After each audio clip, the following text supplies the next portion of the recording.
huyu kiumbe tunayemzungumzia hapa ni mjusi. Imagine, fikiria analambalamba mswaki wako ambao wewe baadaye unakuja unautumia. Anatembea kwenye chakula chako kule jikoni. Ndio.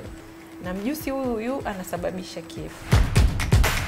Mjusi hana tofauti na CCTV camera au kinasa sauti. Ukitaka kujua mjusi anaweza kutoa taarifa usiku, jifanye kama labda unataka kuungua. Lazima kesho mtu atakwambia, mbona nisikia kama vile unataka kuungua, unataka kuunguza nyumba au kuna nini? Yeye utajiuliza yeye kapataje taarifa. Au kuna mijusi ambao kama umeanza kujenga nyumba, imefika hata kwenye ukuta, ikianza kuzunguka hiyo nyumba kuisha itakuwa changamoto.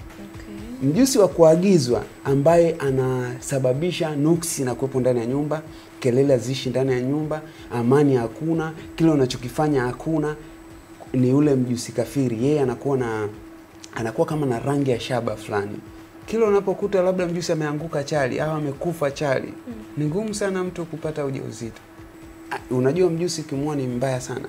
Unaweza kuleta roho ya mauti kwenye familia mpaka basi. Mfano mdada, binti, kila wakati anakutana na mjusi. Kila wakati anakutana na mjusi, inamuonyesha, hiyo ni ishara ya kumuonyesha kwamba hawezi kudumu katika mahusiano.